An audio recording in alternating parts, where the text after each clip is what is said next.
Okay, I think the numbers settled down, so we'll make a start.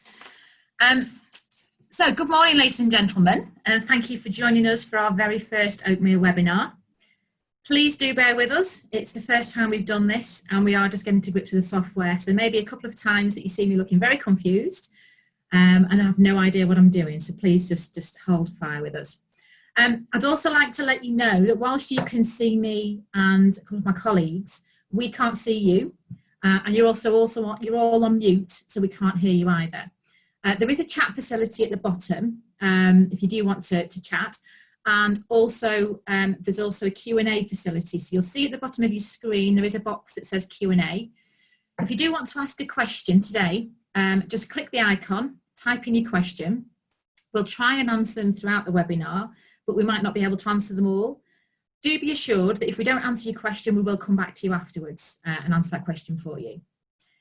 Also, as we're all working from home, we have done our very best to try and minimise any distractions, but it is real life. So I'll apologise now in advance in case a delivery driver turns up at the door and my dog goes bananas or my son suddenly appears behind me. So apologies in advance for that. So 2020 has been a very strange year so far for all of us. The year started well. Markets were rising, and at Oakmere, our major office refurb was well underway. And then March hit us. Markets started to fall. Everyone started to feel a bit nervous as the coronavirus pandemic started to unfold, and we all had to find a new way of working remotely and coping with lockdown. I'm pleased to advise that the team at Oakmere are all safe and well. We're all now working from home, and we are carrying out meetings as normal via video conference or phone, which seems to be working really well, and the feedback's been good. I'd also like to introduce you to our new operations manager. Let me just pop the video on her. Bear with me. This is Louise Gilbody, who started with us at the start of April. She had a very unusual start to a new job, and she's looking forward very much to speaking with everybody over the next few weeks and months. So welcome to the team, Louise. So let me just put the video back here. Hopefully this is working. You can all see us. So I'd now like to hand over to our speaker today, Chris Cahill. Chris is the head of Private Client Consultancy, the Private Client Consultancy team at St James's Place. And some of you may have heard him speak before at previous events that we've held. So you'll know he's a good speaker. So today he's going to talk to us about investing in uncertain terms. So again, as I said before, if you've got a question, do just type it in the box. I'm going to hand over to Chris and he's going to run through a slideshow. So Chris, I'll hand over to you now, software allowing. Thanks, Carla. Yeah, I'm sure it will allow us. So I'll just start sharing the slide presentation now. Just to start off by saying, I hope everybody's well. I hope your families are well, and I hope you can see these slides. I'm sure that you can now. So these are really, really strange times, and I hope to bring a bit of clarity to the investment side of things. I think just to reiterate kind of what Carla said, just how strange this is. I've done hundreds of kind of client seminars, and this is my first webinar. I've done a hell of a lot of seminars, and I never thought I'd be speaking to a group of clients. And that my biggest worry would be my 4-year-old little boy storming through the door at some point. So much so that we literally had him running up and down the corridor outside the office for a good hour, a bit like a cat chasing a ball of wool, which he kind of seemed to enjoy, just to kind of take the energy out of him. And hopefully that has helped. These are really, really strange times for everybody. What I wanted to start by saying that what's happening in stock markets isn't that strange. It is in one way, and I'll touch on why what's happened in March is different to most other stock market corrections. But certainly, significant falls in stock markets are not that odd, and I hope this first chart that I'm sharing with you helps to show that, because this looks at annual returns, just using the FTSE All-Share Index going back to the mid-80s. So where you see a blue line, that's a year when the market went up. When you see a red line, that's a year when the market went down. But you can see the dots below them, and that shows in those years how much markets fell. And you can see that even in the good years, even in years when we saw really positive returns, it's not abnormal to see significant falls in stock markets. I kind of point you to, say, 2009, I think is a great example. We know we had a really difficult time in 2008 2009 stock markets fell 21%, but ended up the year 30% up.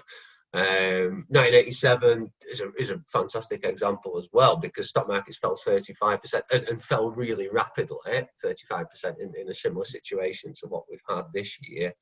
And yet stock markets still ended up the year up 8%. Now, I'm not saying that stock markets are going to end up the year in positive territory. I think the likelihood is that they won't. I think what I am saying is that for markets to fall the way that they have done, and certainly to the level they have done, isn't that abnormal. And certainly making any predictions about where we'll be at the end of the year, let alone in 3 years, 5 years and 10 years time, it is a really foolish thing to do. Despite that, you will see people in the media trying to do that. And just to back up this point, that the stock market, this is really strange, the stock market kind of side of this isn't that abnormal. This is a slide that we kind of use when markets are good in a way, to show that, look, 74% of years stock markets go up, you get positive returns. But I think you can really say if something happens 26% of the time, it's not abnormal. So if stock markets fall on the year 26% of the time, it isn't abnormal. It's just a part of investing. And in reality, that's the price that we have to pay for the larger returns that we do get from equity investing. So kind of what's happened so far isn't abnormal. I'm going to touch on now what has been abnormal in terms of the stock market reaction to it, because I think what it's really natural to want at a time like this is some degree of certainty. But I think this time more so than ever, because what was different is how quickly stock markets fell. So a bear market is officially a market where stock markets fall by 20%. It took the US market 16 days to fall 20% last month, and that is the quickest in history.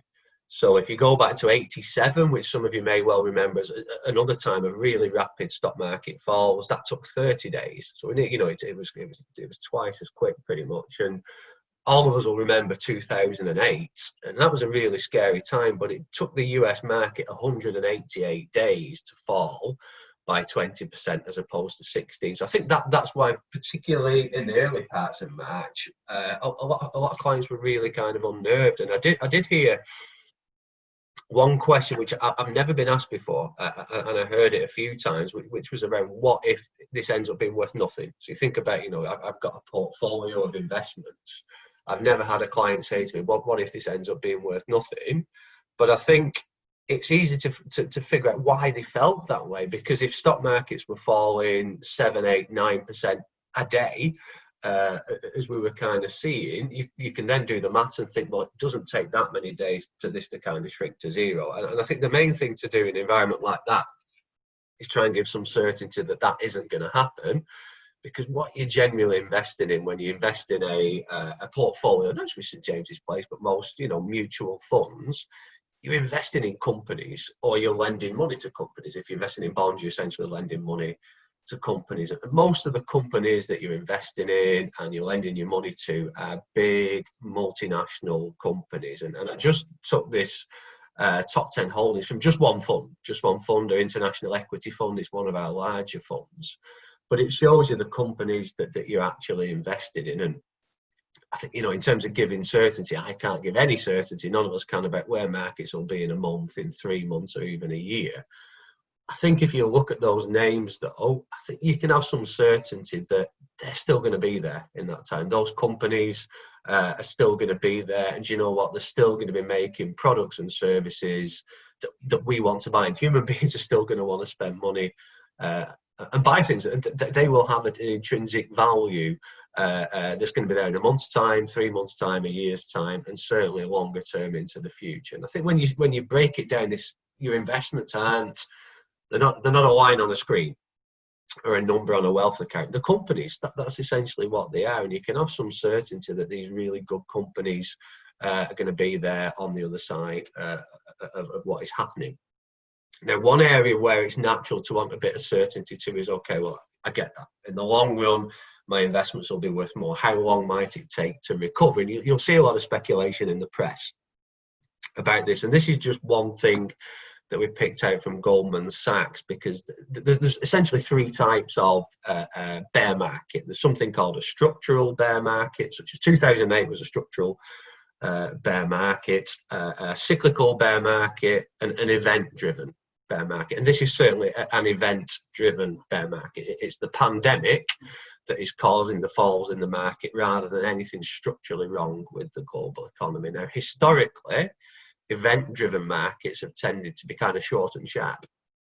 So the fall has been relatively quick in terms of length, and the bounce back has been relatively quick in terms of length. You see 2008, a structural bear market, that long drawdown, but also that long recovery. So there's a lot of people saying that they expect the drawdown to be sharp, but also the bounce back to be relatively quick. In fact, if you watch the government's update when they were issuing like the forecast from the OBR, etc. yesterday, that's their expectation of what will happen to the UK economy. Certainly a lot of the economic forecasting firms, this is Capital Economics, one of the ones which I would say I trust more than most. Their idea is that the worst the markets will be over with relatively quickly. What I would say is that there's every chance they're right, there's every chance they're wrong. So these predictions about how long it will take to recover, I wouldn't read too much into them, because it's really easy to foresee things that could make markets plunge further. It's also really easy to foresee things that could make markets bounce back really, really quickly, and easy to foresee things that will make markets stay largely the same. Because I think what stock markets are starved of at this moment in time really is information. So it's not new news to stock markets that we're going to be in a global recession, certainly in the first half of this year, maybe later on. The big question, if you're buying a company, is how deep is that recession going to be? And at this moment in time, we don't really know. And I think what you'll see as economic indicators start to come out, earnings reports, etc., that is what's likely to move stock markets. And it could be that you're in a situation where that information shows that actually we're going to be in a recession, but it's less than is priced in, and you could get a pretty dramatic bounce back in equities. But also there's that downside risk as well. So again, any predictions about what happens in the short term in terms of bounce back, I think, is really difficult to make without further information. But the key thing to focus on is the longer term. And when it comes to bounce backs, not even particularly long term. When I talk about long term, I tend to focus on 5 years, 10 years plus. Most significant market drawdowns, the markets are back above where they were a year later, and certainly pretty much everyone historically, and this is just going back to 2009. I saw a chart going back to the oil crisis in the mid-70s, earlier, that looked at every single crisis that we've had. 3 years later, markets were higher than they were. In the vast majority, 1 year later, markets were higher than they were. And this chart here looks at the date of the market bottom, and then the bounce back after that, both 3 months, 6 months, 1 year, 3 years, and 5 years later. And it remains to be seen what will happen with this bounce back. But I do hope that one thing that you can see from this is markets will bounce back. There's no doubt about that. Historically, it will back that fact up. The difficult bit when you look at a chart like this, obviously, this is the bounce back from the market bottom. We do not know when that market bottom is going to be. But I think if you look at 2009, because it is the most comparable one to what we're going through now in terms of the percentage of the decline, if not the speed of it, the market bottom was the 3rd of the 3rd, 2009. Now, most of you must remember watching the news throughout the rest of 2009 and 2010 and 2011, and the economic news was still pretty grim. It was only really the first quarter of 2012 where we started to see genuinely positive economic data. But by waiting for that good news, you'd missed the market recovery. And I think that will be the case with this instance. I kind of want to share a quote with you, which I've always loved about investing. Be aware that the market does not turn when it sees light at the end of the tunnel. It turns when all looks black, but just a subtle shade less black than the day before. And I do know, certainly in the self-investor community, you've seen big outflows of money into cash, and what they're generally doing is waiting until they've got some clarity, some certainty. So maybe some certainty around the length of the lockdown, on how long it might take for the medical treatment needed to suppress this to come online. And if you're waiting for that certainty, by the time that certainty comes, markets will be considerably higher than they are today. And all those people will do is they will end up paying, they'll crystallize a loss, then they'll buy the same assets back at a later date, but at a higher price. And in terms of investing, that's pretty much the worst thing that you can do. And I hope that this will shed some light onto that, because one of the big dangers at this moment in time, from an investment point of view, is trying to time the market. It's easy to foresee why you'd want to time the market. We're seeing significant falls, but also really significant gains. We've seen some of the best days, some of the best weeks to be an investor in history in the last few weeks.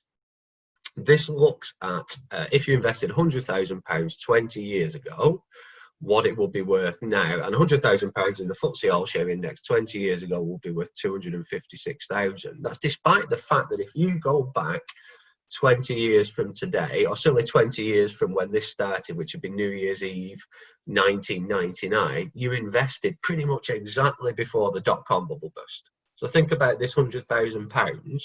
Within 3 years, it had lost about half of its value within the first 3 years.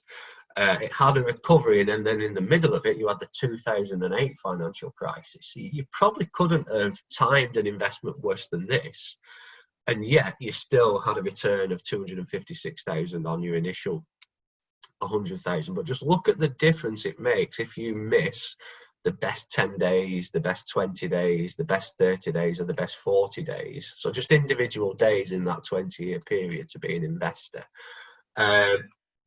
One, we don't know when those best 10 days are going to be, but usually when you chart it out, it's during times like this. It's during times when markets are most volatile.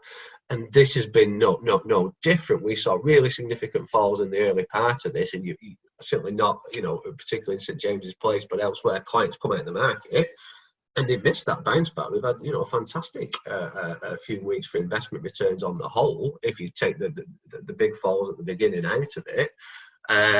So missing those individual days is what's really dangerous right now, I think, for a lot of clients, and taking your eye off that long-term view and focusing on what's going to happen in the short term. But what I do say is that it's times like this when myself, Carla, Louise, people that work in our industry, that our clients need us most.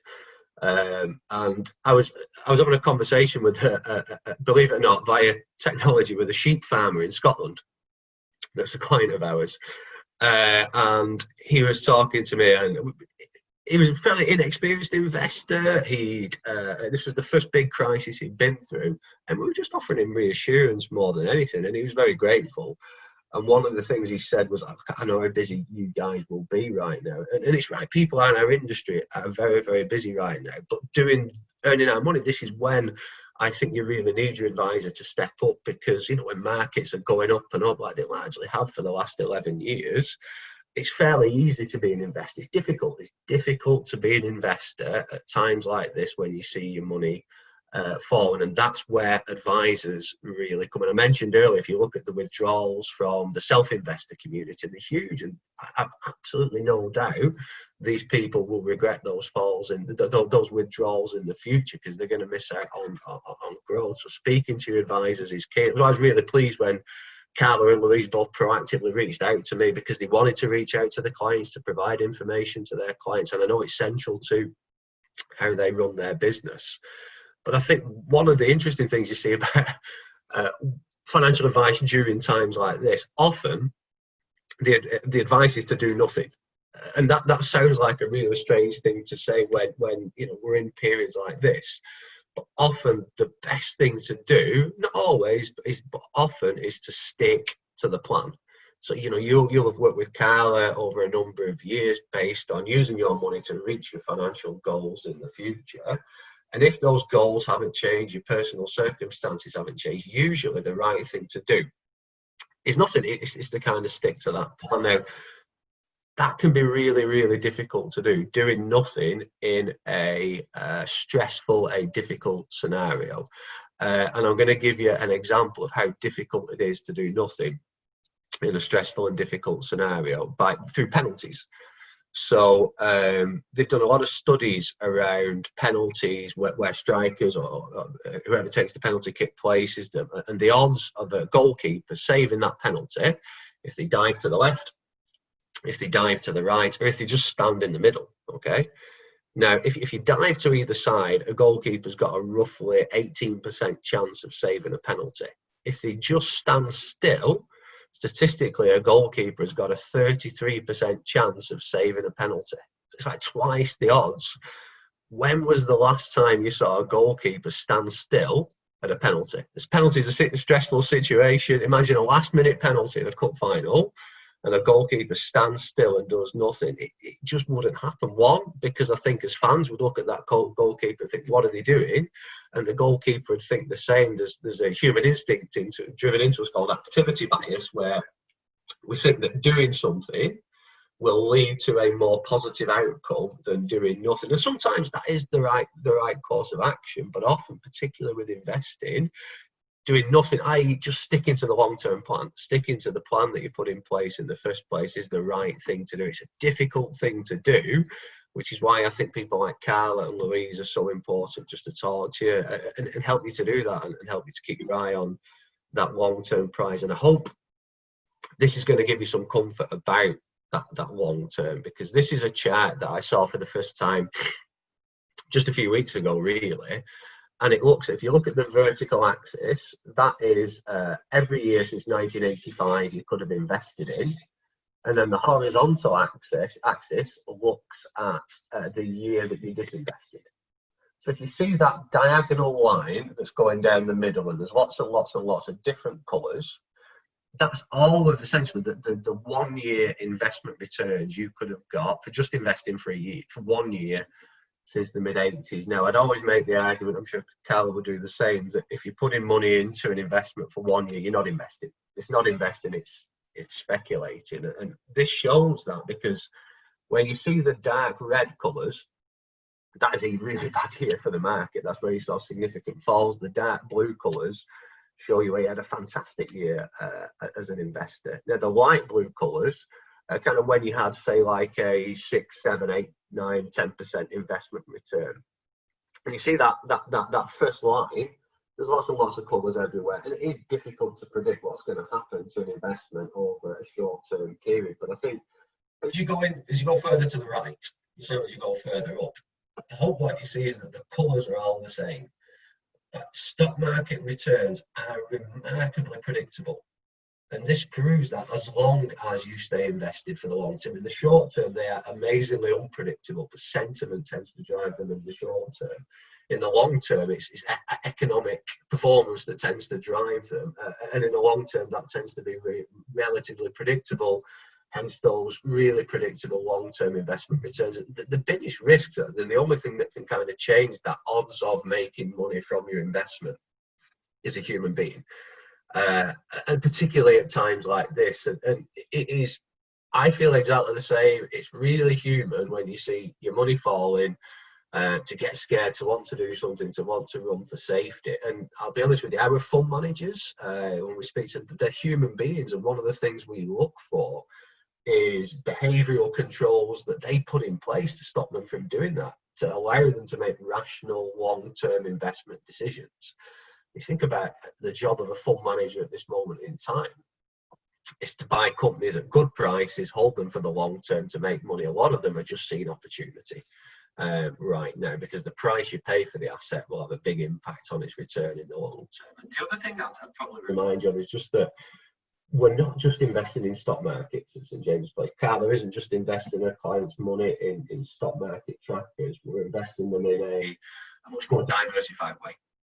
So yeah, we're investing in equities, but equities located all around the globe, commercial property, fixed income, alternative assets. And the rationale being, when you go through times like this where equity markets are extremely volatile, those other asset classes will be less volatile, and they'll have different correlations. They'll do their good things at different times to the stock markets. And we're seeing that, we're seeing that our lower risk portfolios are roughly falling, far less than the market. Our medium risk portfolios have been roughly falling half of what stock markets do.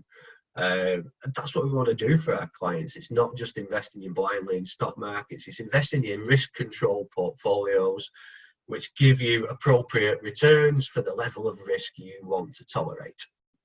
That's what good investment is all about. Now, one of the things I always ask people when doing investing, at times like this, you always get asked the question, is now a good time to invest? I can't answer that for what's going to happen in the next 12 months. And that was the same 12 months ago, 12 months before that, 12 months before that. But I always say, if you're going to invest, you're going to invest for the long term. Let's just take 10 years as a figure. 10 years from now, do you think the global economy will be larger or smaller than it is today? And I think most people, even now, despite what's happening at this moment in time, recognise that this will be something which will have a window where it impacts us. We don't know how long it will be. But in 10 years' time, the global economy is going to be larger than it is today. And if that's the case, it stands to reason that an investment into companies that operate in the global economy will be worth more in 10 years' time than they are right now. And just to give you an example of the way the economies grow and the way the economies develop and where a lot of that growth is going to come from, it's going to come from the growing of the middle classes in what was formerly known as the emerging world. And this is, I think, is as good an example as any, because some of you might have heard of something called Singles Day. It happens every year in China on the 11th of the 11th, hence 1111. And this was set up because apparently it isn't much fun being single in China. Particularly if you are a bloke and you are in your mid to late 20s, because they tend to marry early, and you've got a big disparity between the male population and the female population. If you're not married when you're in your late 20s, you're left on the shelf. And their idea was Singles Day, just one day a year, where if you're single, buy yourself a present to cheer yourself up. And this started a few years ago. This is now the biggest online shopping bonanza in the world, okay? Singles Day every year is 2.5 times the sales of Black Friday and Cyber Monday. And that provides a lot of the economic growth in these developing countries. The growth in their middle classes over coming years is going to, again, continue to drive the global economy in the long run. And hopefully this backs that up, that this looks at recessions, but also economic expansions. And the recessions really stick in your mind. And we can look at the last one, 2008, which was one of the deepest in history. And also, I'll hold my hands up as a personal story. I remember it really well because I lost my job and I was out of work for 6 months. It was a really difficult, a really stressful time. And as it turned out, it was one of the best things that happened to me. It didn't feel that way at the time. So recessions do stick in the mind. One, because they're stressful, and quite often we have personal experiences with them. But compared to the economic expansions, recessions are relatively minor. So you can see there, your average recession lasts about 12 months.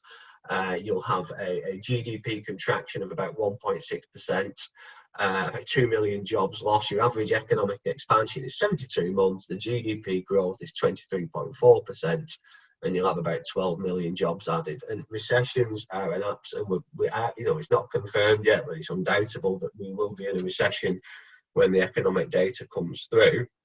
They're an inevitable part of the economic cycle, but in the grand scheme of things, they're a relatively short part of the economic cycle, particularly when you bear in mind those economic expansions which tend to follow them. And I always make the point about this long-term investing, and investing's really changed as well. When I first came into the industry, if I was talking to a client that was, say, 60 years old, quite often at a time like this, what you'd be looking to do, and certainly before the event, is de-risk them, because their investment timeline might be 65.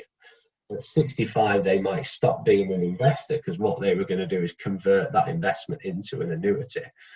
And that mindset has kind of stuck to a certain extent, even though for most people in retirement now, they don't annuitize, they carry on being investors, they go into drawdown, money still invested, and investment timelines are a lot longer now than most people think they are. And this is my life expectancy. So you can go on to and even if you Google ONS life expectancy calculator, just ask you your date of birth, whether you're a smoker, whether you're a male or a female, and it works out your life expectancy. So I'm 41 now. My life expectancy is 85 years. But if you look at the top as well, what it shows me are my chances of reaching certain ages as well. So if I think about there is a 1 in 4 chance that I'm going to get to be 94, that's a pretty good odds. That is something that really I need to plan around. It'd be remiss of me if there's a 1 in 4 chance I'm going to get to be 94 years old, when I'm planning how much money do I need in retirement, I need to be thinking of at least that. And in reality, I need to be thinking about planning for 100 years, for a 100-year life. Now, oddly, if you're 65 and you do exactly the same calculation, your figures will work out really, really similar to mine, because you've got to 65 and there are things that could kill me between now and 65 that get taken out of that figure. So for a lot of us, we're planning on like a 30 or 35-year retirement. If I've got a 35-year retirement and an average economic expansion lasts 7 years, you just do the maths on that. We're probably going to go through 4 to 5 of these recessions and expansions during that period. So it's not going to be uncommon. We don't know what's going to start the future ones, what's going to end the future ones, but they are going to come. They're going to be an inevitable part of investing and working with the likes of Carla and the rest of the team at Oakmere. We can manage those successfully. And I think that the big risk over a period like that, so thinking about again, going back my retirement, my biggest risk isn't what's going to happen in the stock market. There's going to be short-term volatility, but hopefully the slides previously have shown that's what's going to grow my money. My biggest risk, if I'm going to live to be, 94, 98, is going to be this. It's going to be inflation. And this is the one that really worries me at this moment in time, because for the last 10 years, we've seen inflation at relatively modest levels, say like 2%, 2.5%. Historically, that isn't high inflation. And so for a lot of people, they tend to overlook this inflation risk. But at the same time, we've had historically low interest rates. In terms of damaging wealth over the last 10 years, it's inflation that's been the silent killer, not stock markets. And I think given what's happened to interest rates since, we're down at even lower levels than we previously thought, and given that a lot of this money printing that's going on does have an inflationary impact. I'm not predicting hyperinflation or anything like that, but even if inflation stays at around 2% and interest rates remain as low as they are, that is going to have such a big impact on somebody's wealth unless they are investing in ways that grow their money. And this kind of shows you that if you take £100,000 and just factor 2% inflation onto it, after 25 years, £100,000 it's only got £60,000 worth of its spending value left. So 2% isn't particularly high inflation. It can have a really eroding effect on your wealth. For some people, when it comes to inflation, projecting backwards helps to put it in a bit more context. Because if we go back 25 years, we get to 1995. So just try and remember what you were doing in 1995, have a think about how much you were earning in 1995, and have a think about what you spent your money on in 1995. And that can really give you a better idea as to the impact of inflation over that time. So in 1995, I was in my last year at high school. I had a part-time job working with my Uncle Billy, cleaning windows, and I was really enjoying it, particularly in the summer. So I had, some disposable income, and I remember quite a lot of it I spent on curly whirlies. If you saw a picture of me as a 16-year-old, you could probably tell I ate a few curly whirlies as well. I loved a curly whirly. And in 1995, a curly whirly cost me 10p. So every pound I had gave me a spending value of 10 curly whirlies. At this moment in time now, 25 years later, the cheapest I can find a curly whirly for is 35p. So now my pound has less than 3 curly whirly spending value, and that just shows you the impact of inflation. I know it's a daft example, but sometimes it just helps to contextualize that. And inflation is still the biggest enemy, the biggest risk any long-term investor faces. It's not stock market volatility that is that risk, and hopefully this will put that into context as well. Going back to the 70s. looking at some of the stock market falls that we've suffered over that time. But they call this slide "What's the tide, not the waves," and it just shows that you're going to get ups and downs, bumps along the way. But for the long-term investor, the path is going to be upward. Why is that? Because the global economy will continue to grow. And if I just point out Black Monday, if you look at Black Monday in October '87.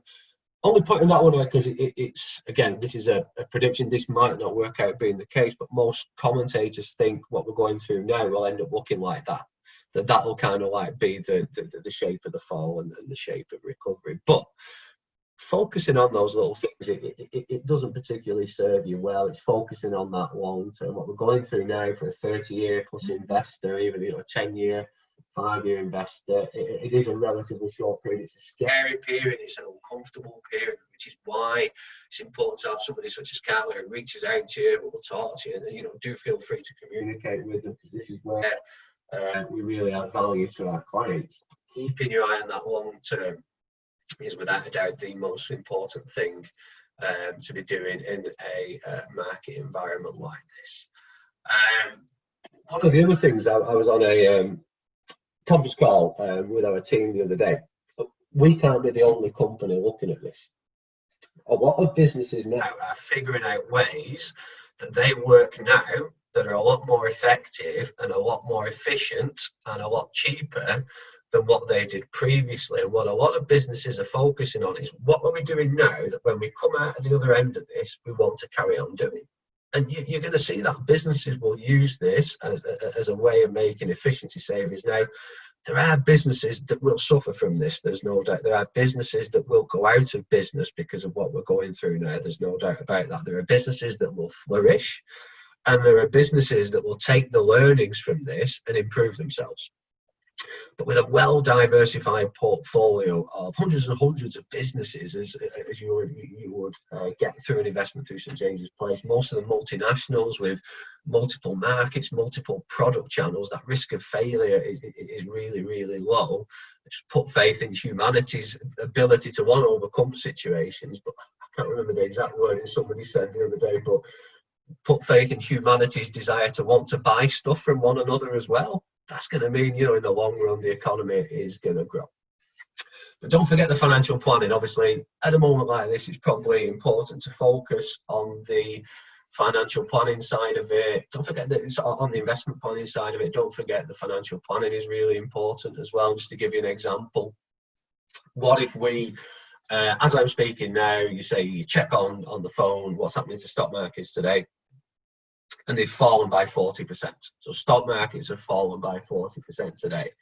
I've tried to, focus on the rational long-term investment side of things right now. It's difficult to remain rational when you see that. Now, if you have an inheritance tax liability and you do nothing about that inheritance tax liability, that happens to a really significant portion of your wealth on the day that you pass away. That's why, financial planning can really add value.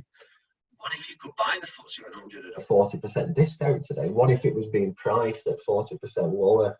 Most of you will pick that up. Higher rate taxpayers that put money into a pension, essentially that is what happens to their wealth. So financial planning, even at times like this, can have a huge impact on your wealth. And sometimes it's, situations like this allow us the opportunity for financial planning. Just to give you one example, I was working with a client who had IST concerns, who had a portfolio elsewhere that they wanted to move in previously.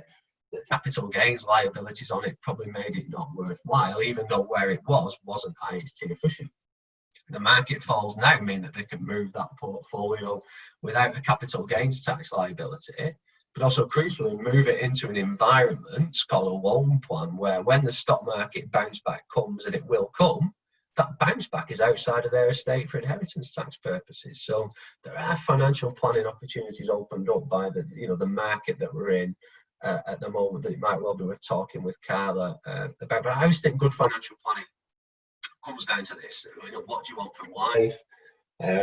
Both for yourself and for your family, for your children, for your grandchildren, maybe for the generation above you. Good financial planning is all about figuring out what you want from life, and then organising your money in a way that fits that. And that's probably something that not a lot of people think about all that often. Maybe, you know, a lot of people have got a lot more time on their hands right now. Maybe more and more people are thinking about this. And I know I certainly didn't think about this a great deal until earlier on in the year, when I got a text from my wife, Laura, in the morning that said, "Chris, what do you want from life?" And I thought, wow, that's pretty deep for first thing in the morning. And I thought about it, and I thought about it some more. It was very useful to take that time to think about it. I called her back. Now, as it turned out, her thumb had slipped. She wanted to know what I wanted from Lidl, but it was still a very useful exercise to kind of think about what I wanted from life, because then you can check what you're doing financially is matching up with that.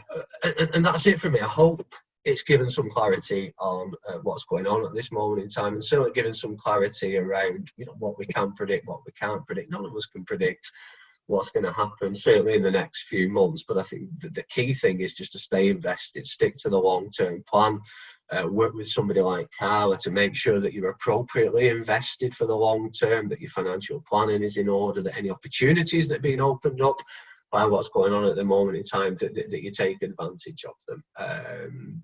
But I genuinely hope, you know, for you and your family, stay safe, and genuinely thank you for your time today. Thank you, Chris. Just bear with me. There we go. Hopefully that's back on me now. Yeah. So we've just got a question for you, Chris, if that's okay. Thank you very much for your presentation. Of course it is, yeah. So question, hi Gabby, it's coming from Gabby. What effect will the postponing of dividends have on fund performance, and how long do you think the postponing of dividends will last? That is a really good question. So I think, you know, say I'm investing in an equity income fund for a start. So that's a fund that it's targeted to go up and down, but also produce those dividend incomes. For this first half of the year, maybe for the second half of the year, those dividends are going to really take a big drop. You know, there's very little doubt about that. Now, what I would say is that quite a lot of that is priced into the share prices of those companies. So when the market was falling, companies that have traditionally paid high dividends and are unlikely to do so probably got sold more than companies that aren't focused on paying dividends. So I think there's quite a lot of value in that. And what I certainly wouldn't do would be to switch out of those dividend paying companies into companies that don't particularly pay dividends, because again, you know, they've been oversold. How long it might last for, I think it's probably unlikely we'll get significant dividends from any big companies this year.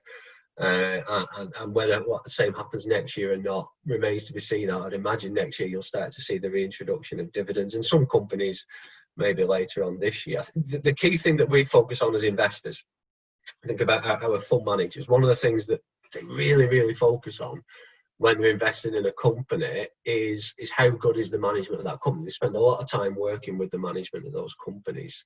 So we think about these big dividend paying companies. As an investor, I want them to be more focused on the long-term health and prosperity of my company than just paying a dividend for, say, the first half of the year or the second half of the year. And in a lot of instances for these businesses, holding that cash back just to make sure that they can still pay their bills, still operate during this period where incomes are uncertain, it is probably the right thing to do. So I hope that kind of answers your question, that I would expect very little in terms of dividends from most companies for the rest of this year, but I think the market has oversold those companies. And so if you do hold those companies, they're still great companies. On the other side of this, they'll come out paying dividends, and certainly selling them for far lower than they're worth in the long run, I think could be a negative thing to do. Thanks, Chris. Thanks. I've just got another question here. Can an event like the impact of coronavirus turn into a structural event? Oh, absolutely, yeah. I think that is one of the risks that you've got to bear in mind, and that fund managers bear in mind. So say, you know, the optimistic economists are saying, oh, well, you know, it'll be over and then we'll be out and we'll bounce back. The pessimistic ones will say, okay, well, this will be over, but you'll have 2 million people unemployed and a lot of them won't get their jobs straight back. And then if that happens structurally, those people aren't spending money in the wider economy. So yeah, it is possible to foresee this event-driven recession becoming a structural recession and the main trigger for it would probably be if jobs that are either furloughed or lost now those people don't regain jobs relatively quickly, say in the next 6 months, 12 months, then you could see something more structural. And yeah, absolutely right. It's a great point, and that is a potential outcome. Okay, thanks, Chris. That looks to be all the questions for now. Thanks, Chris. That really was an excellent presentation. My pleasure. I do hope you've all taken something from that, and it may also raise some questions in people's minds. I particularly like the curly whirly example of inflation. That appealed to my sweet tooth, so I like that one. Might use that one myself. As I said, I'm sure you have all got questions, and the periods of uncertainty are really where we can help add value. So we are here for you. If you do have any questions, do get in touch with us. As I mentioned earlier, for us at Outmere Wealth, it's business as usual. So if you have a question that's pertinent to your own circumstances, then just send us an email or give us a call, and we can arrange either a phone or video meeting to discuss it in more detail with you. Also, if you've got any topics that you'd like covering for future webinars, we feel this has worked really well. I hope you do too. So if there's anything you'd like to discuss in the future, then do just let us know that you think would be useful. So finally, I'd just like to say thank you to Chris for his fantastic presentation. Thank you to my team for helping organise the webinar today. And a big thank you to you, our clients, for taking the time to join us and attend today. So thank you very much, and I look forward to seeing you all soon. Thank you.